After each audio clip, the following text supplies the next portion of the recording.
The story of Carl Grillmair. Carl Grillmair spent most of his life looking at things most of us can't even imagine. As a world renowned NASA and Caltech researcher, he was a pioneer of mapping the hidden structures of our galaxy, seeking out the darkest corners of the California high desert just to see the stars with clarity. But on a quiet Monday morning, February 2026, the silence of the Mojave Desert was broken by a tragedy that left the scientific world in a total shock. A man who dedicated his life to understanding the universe suddenly became a center of a baffling investigation right on his own front porch. Today, we're diving into the case of the scientists in the stars and the dark events that took place in the shadows of the Antelope Valley. This is the case of Carl Grillmeir. Carl Grillmeir wasn't just a scientist, he was a giant in his field. At 67 years old, he worked at Caltech's Infrared Processing and Analysis Center.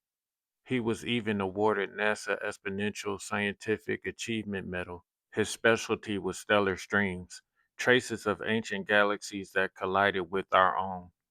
To do this work, he needed total darkness, which is why he moved to Lanu, a remote part of the Antelope Valley. He was a pilot, a builder, a man who lived for the peace of the desert.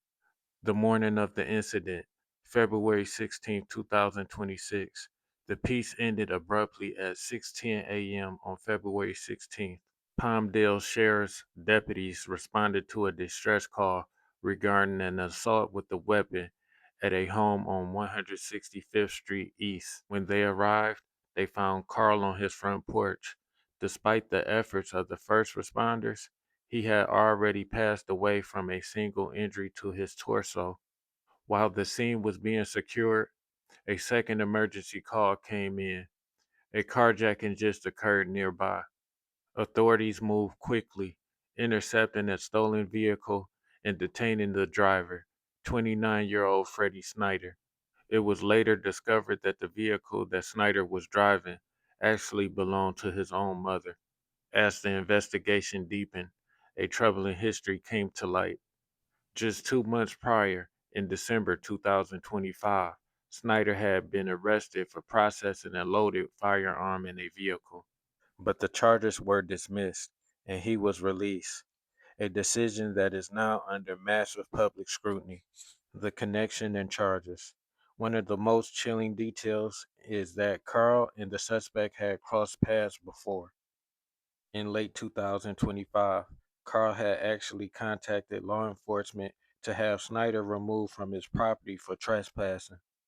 While the official motive hasn't been made public yet, Snyder now faces three major counts: the primary act against Carl Grillmere, the carjacking against his mother, and the separate residential burglary. He is currently on a $3.1 million bond. As of today, March 27th, 2026, the case is a holding pattern. The suspect's arraignment, which was supposed to happen this week, was officially postponed to April 29th for the scientific community. The loss of Carl is immeasurable. He was in the middle of a project tracking meteor impacts on the moon, work that now remains unfinished. The desert that Carl loved for its clarity is now a site of profound mystery. As we wait for the next court date in April, the world is left wondering why a man who spent his life exploring the heavens was taken so abruptly on Earth. As we wrap up this look into the life of Carl Grillmere, it's hard not to feel the weight of what was lost. We're talking about a man that spent 30 years decoding the mysteries of the universe, a NASA medalist who literally found water on planets outside of our solar system. He moved to the isolation of the high desert not to hide, but to see the truth of the stars more clearly. It is a profound irony that the very darkness he sought for his work is where the tragedy eventually unfolded. We aren't just looking at a headline here. We're looking at the end of a brilliant chapter in scientific history that was cut short right on his own front porch. But as much as this is about Carl's legacy, It's also about questions that remain. My question is this: how does someone with a history of trespassing on this very property, someone who was just in custody for weapons charges months prior, end back up in this same neighborhood? The legal system has some answers to do. And as we wait for that April 29th court date, you can bet we'll be watching. This case isn't just a tragedy, it's a wake up call about how we protect our communities and our brightest minds.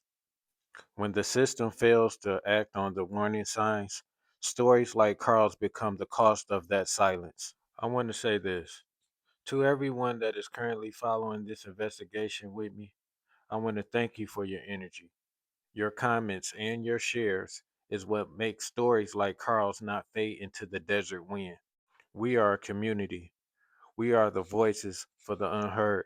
Here on What the Hell is Going On News, we don't just cover cases for views. If you have any thoughts on the Antelope Valley situation or the upcoming legal updates, keep the conversation going in the comments. Once again, it's been fun. I want to thank you for viewing What the Hell is Going On News. I appreciate you all. Stay vigilant. God bless. Peace.